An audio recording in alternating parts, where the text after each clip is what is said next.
Today we'll be ranking every Marvel Rivals hero on their mechanics. For some ground rules, we'll base this off of 4 pillars and rate them on their skill floor and skill ceiling. The 4 categories are going to be aim precision, execution complexity, actions per minute, and movement. I, as a hit scan player, know that I have my biases, so I tried to incorporate some things outside of aim to help even the playing field. As for skill floor and ceiling, neither of these have to do with balancing or meta, purely the hero's kit. Skill floor is going to be how easy it is for someone who has never played a shooter or a hero shooter to pick up a hero. And skill ceiling is what does that character look like when played perfectly and the potential behind it. And we're going to be rating them on a scale of 1 to 10, starting with Adam Warlock. He's very forgiving at a base level and you can crutch his charge shot. However, at the highest version of his ceiling, he is very aim reliant with headshots giving him very high uptime on his healing. 3 skill floor, 7 skill ceiling.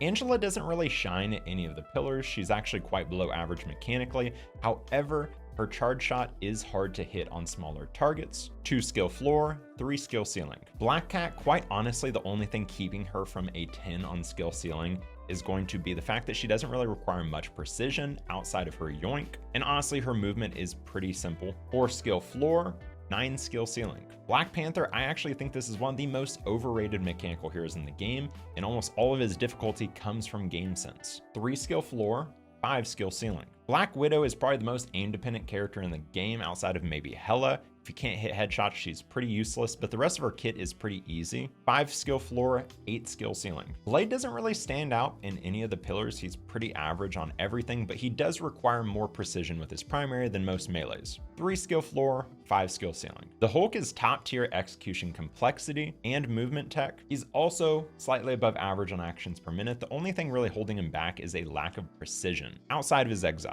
6 skill floor, 9 skill ceiling. Captain America, I'd say he's right around average on everything other than aim precision, which is non-existent. He does have a decent amount of actions per minute in complexity, 3 skill floor, and a 7 skill ceiling. Cloak and Dagger, probably the least mechanical character in the game, 1 and a 1. Daredevil, as much as I despise this character's existence, is one of the highest actions per minute and complexity in the entire game. However, he is held back by almost 0 precision required. 4 skill floor, but a 9 skill ceiling. Deadpool, it really depends on which role you're talking about. Tank pool is more gun reliant, same for strat pool, while duelist pool is a lot more on the melee and actions per minute side. Overall, I'd give them a 5 skill floor and an 8 skill ceiling. Doctor Strange, the only thing keeping him from bottom of the barrel is his actions per minute, as you're basically animation canceling every single primary with either a shield or a whip, as well as your reload. 3 floor, 4 ceiling. Both Elsa Bloodstone's ceiling and floor were heavily changed by her recent nerf to the cooldown on her dash. It significantly lowered her actions per minute, but also made her harder to play, as she does require a lot more movement in combos compared to most hit scans. 5 skill floor, 9 skill ceiling.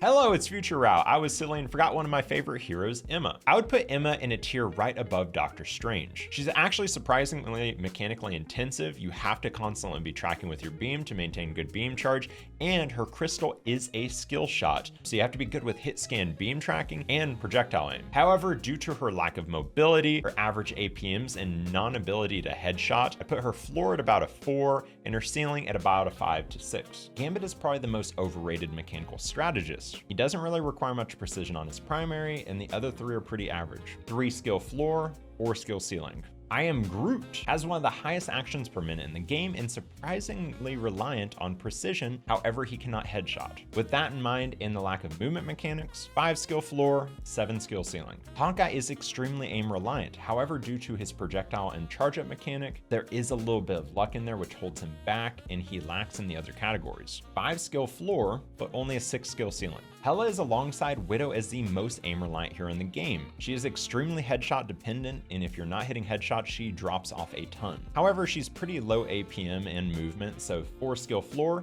8 skill ceiling. Human Torch is a tough one. I'm not sure where his actions per minute and complexity stand after his most recent change, so I'm gonna let you guys decide this one, but I have him at a 5 skill floor and a 7 ceiling. Invisible Woman is one of the higher actions per minute strategists, and she does require a decent amount of aim as long as you're not spamming down main. But overall, her ceiling is pretty limited, so a 4 floor and a 5 ceiling. Iron Fist is probably one of the easier mechanical melees to pick up, and I believe that his difficulty is mostly game sense right alongside Panther. 2 skill floor, 5 skill ceiling. Iron Man's a tough one because his beam is aim reliant, but it can't headshot, and quite honestly, most people just abuse his spam down main, so I'm gonna grade him with that in mind. 2 skill floor, 4 skill ceiling. Jeff. Back in the days of DPS Jeff, I'd actually have him pretty high with the Luna team up. But in his current state, he is right in the basement with Cloak and Dagger at a 1 floor and 3 ceiling. Honestly, the only thing bringing up his ceiling is he does have some movement potential. Loki is your definition of a game sense character. The only mechanics really required is trying to land direct hits, especially on flyers or movement heroes. So we'll give him a 2 floor and a 2 ceiling.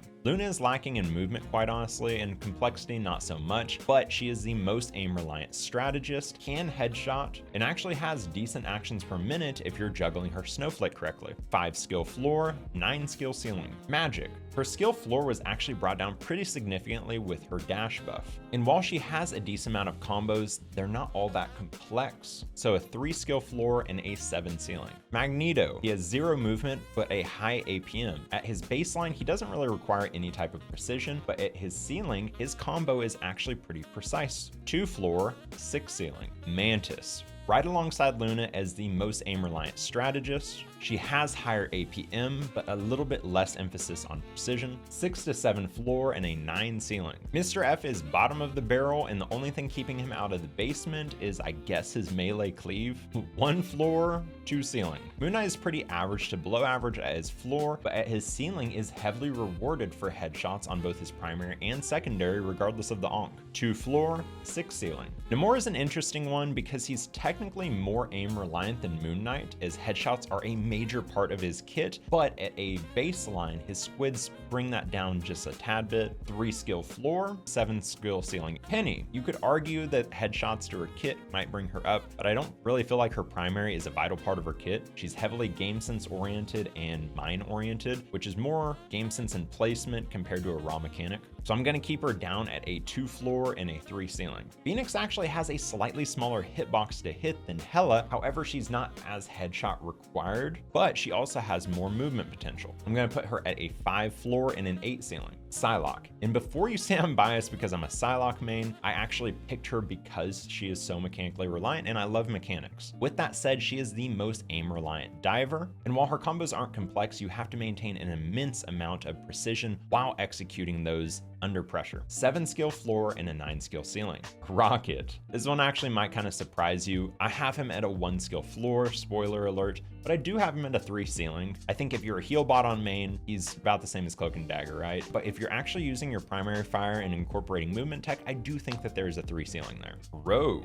Now, before you say I am too hit scan biased, I actually believe that Rogue is one of the hardest characters in the video game. She doesn't require any type of precision, but she has the most complexity of any character, I'd say even beyond Spider-Man potentially, and very high actions per minute. With that said, 7 skill floor and a 9 ceiling. She required a little bit more precision, she's pushing it for 10, which is arguably the easiest duelist in the game. The only thing keeping her out of the basement is landing projectiles, but they can't headshot, so still pretty low. 1 floor, 2 ceiling. Spider-Man. I actually really went back and forth with this one because in my heart, I genuinely believe if you gave a person who's never played a hero shooter or an FPS game Psylocke and Spider-Man, I actually think they would struggle on Psylocke more to get value. And I want to get out of the way, he is not an aim hero. His trackers or his clusters are actually pretty forgiving to hit, and there is a ton of them on a fast cooldown. But just like Rogue, his complexity is right there for number 1. His actions per minute is very high, and his movement tech is out of this world. So I'd say right along Psylocke on a 7 skill floor and a 10 skill ceiling. This character is probably one of the most expressive characters that you can get. Squirrel Girl. If you're spamming down main, it's a 1 and a 1. But if you're actually playing her correctly and looking for bounce spots and trying to hit direct shots, that does raise her up a bit, but the lack of headshots and movement does limit her ceiling. 2 floor, 3 ceiling. So Star-Lord is my other main behind Psylocke, and once again, I will reiterate, I pick heroes that I view as mechanically difficult and a challenge with a high ceiling, so I tried not to be biased on this. I'm not saying it because they're my main, I main them because of these numbers. At a low rank, you could argue that he's reliant on his spin and his ultimate, but at the highest level, he is the peak version of movement combined with aim. So I'll give him a skill floor of 4, just purely because of the spin can kind of take away from those mechanics, and the ultimate, that's more on the game sense side. But I truly believe that he is an 8 to 9 on ceiling, just combination of pure aim, bunny hops, and he has a very small magazine, which makes him a lot more punishing and aim reliant. Storm does not excel at any of the 4 pillars, 3 floor, 3 ceiling. Punisher is actually one of the least headshot reliant hit scans, and he can be kind of a crutch with his shotgun on large tanks. That gives him a lower floor of a 3, but still a decent skill ceiling of a 7. The thing needs to get back in the basement. He is a 1 floor and like a 1 to 2 at max ceiling, but I actually do believe mechanically he's right there with Cloak and Dagger as a potentially 1-1. Thor is honestly overrated mechanically. At best, I can give him a 3 floor and a 5 ceiling. Ultron is extremely precision oriented. However, he is limited by the fact that he doesn't actually have to aim for his heals, which is what makes Mantis and Luna so much harder to learn. So I'm gonna put him at a 4 floor because he is a little bit easier to pick up, but an 8 skill ceiling because he has that potential there. This may be a hot take, but I believe that Venom is the most mechanically reliant tank, even over Hulk. Now hear me out. He's a precision burst hit scan with headshots at close range, which is one of the hardest aim styles, while you're melee weaving, and he has all of the movement tech of Hulk wrapped in one. Now, while I do believe he is one of the more simple dive heroes to pick up, mechanically, a 6 floor and a 10 ceiling. This hero is literally just Hulk, but you also have to aim and melee weave. White Fox, I'm not really sure, but she seems pretty average across the board. So for now, a 3 floor and a 4 ceiling. Bucky, I actually think is like right beside White Fox mechanically. The only difference is he is rewarded for precise headshots, giving him a bump. So we'll give him a 3 floor and a 6 ceiling. And his hook actually is pretty awkward to land at times. Wolverine, I'd put right beside Angela. I actually think that Wolf's kidnap is a little bit harder to pull off than Angela, but that's also on a game sense side. 2 skill floor and a 4 ceiling.